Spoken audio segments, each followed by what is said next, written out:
In April 1943, high above the skies of Western Europe, German fighter ace Lieutenant Werner Mölders watched with amusement as a formation of the new American fighters approached his squadron of Messerschmitt Bf-19s. The American aircraft were massive compared to the sleek German fighters, so large and heavy that German pilots had begun calling them jugs, in mocking reference to their milk jug appearance.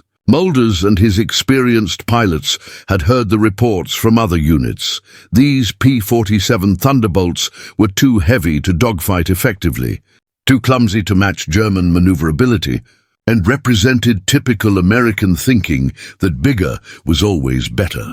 As Mölders pushed his throttles forward to engage, he was confident that his superior aircraft and experience would make short work of these lumbering American machines. 30 seconds later, his Messerschmitt was plummeting toward the earth in pieces, torn apart by the devastating firepower of 850 caliber machine guns that had turned his aircraft into scrap metal faster than he could comprehend what had happened.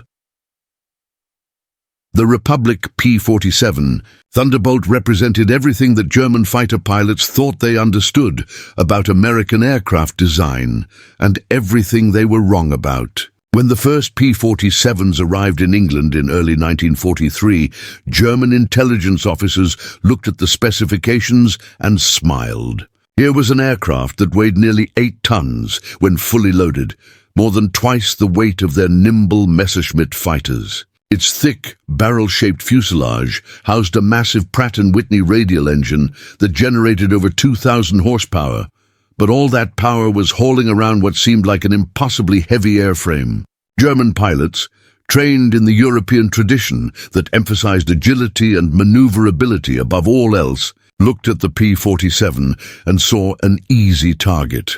What they failed to understand was that American aircraft designers had been solving a completely different problem. The P-47 wasn't designed to dogfight at low altitude over European airfields. It was designed to fight at high altitude, where its massive engine and sophisticated turbocharger system gave it performance advantages that weren't apparent to pilots flying older aircraft. More importantly, it was designed to be nearly indestructible, capable of absorbing battle damage that would destroy other fighters and still bring its pilot home safely.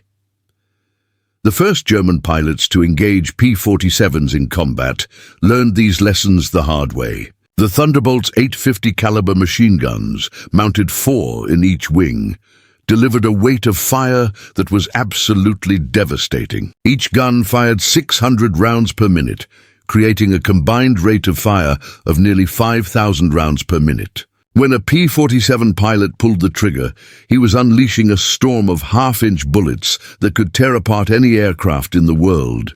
German pilots who had survived attacks from other Allied fighters found that a burst from a P-47's guns could literally disintegrate their aircraft in a matter of seconds.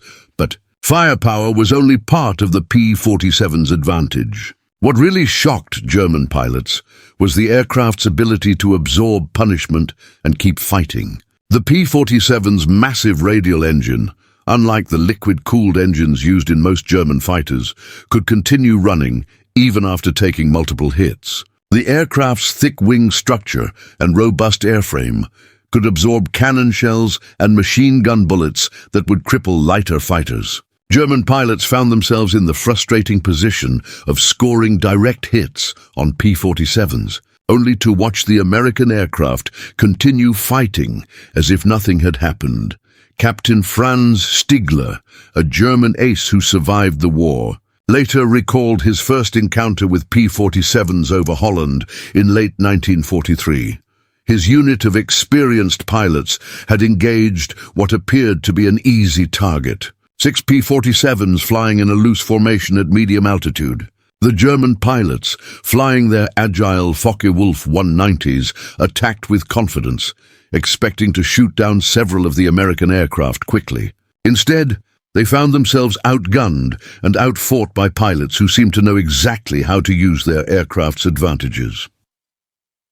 The P-47 pilots didn't try to turn with the German fighters, which would have played to the German strengths. Instead, they used their superior high-altitude performance and devastating firepower to control the engagement. When German fighters tried to climb to attack, the P-47s simply climbed higher, using their excellent high-altitude characteristics to maintain the advantage. When the Germans tried to escape by diving, the P-47s followed them down, using their exceptional diving speed to stay with their targets until they could bring their guns to bear.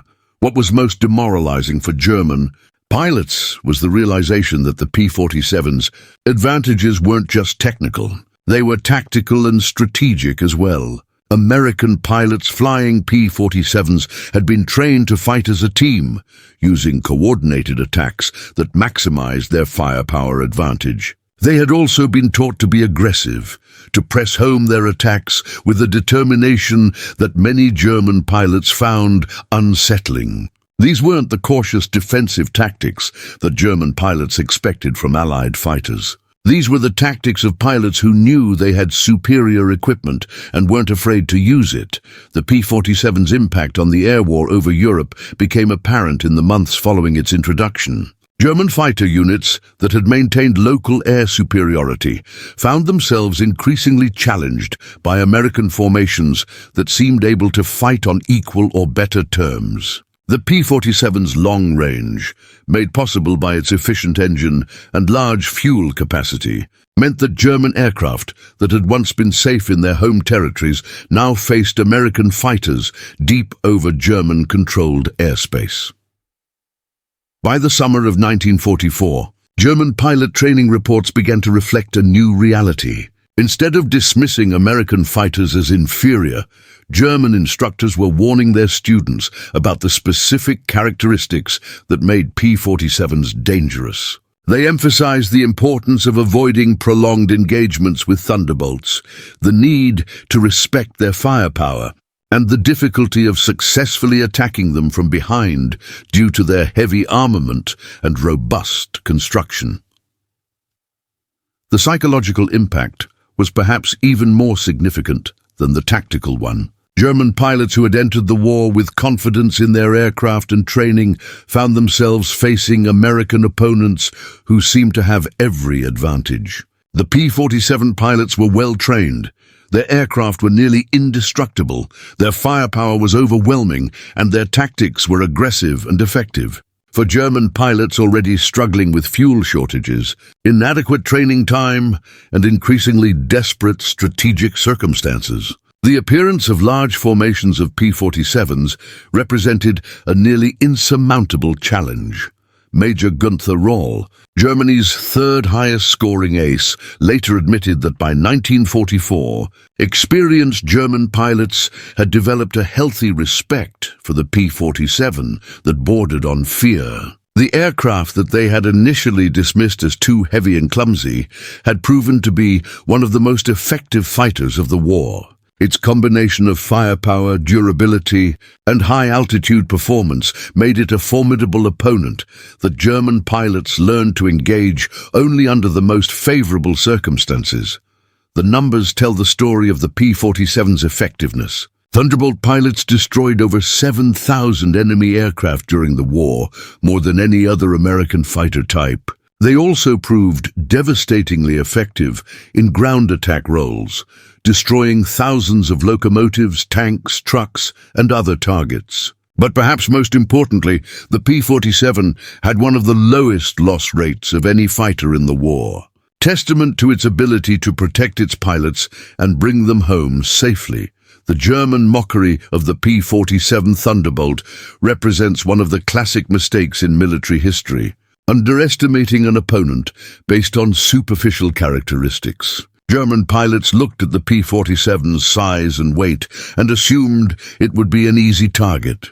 They failed to understand that American designers had created an aircraft optimized for the specific conditions of high-altitude combat over Europe, and that its apparent disadvantages were actually carefully designed features that gave it crucial advantages in the right circumstances. Today, when we remember the air war over Europe, it's easy to focus on the famous dogfights and ace pilots. But the story of the P-47 reminds us that the most decisive factors in warfare are often the least obvious ones. Superior firepower, robust construction, and aggressive tactics proved more important than traditional measures of fighter performance. The German pilots who initially mocked the Thunderbolt learned too late that in aerial combat, as in all forms of warfare, it's not the size of the fighter in the fight, but the fight in the fighter that matters most.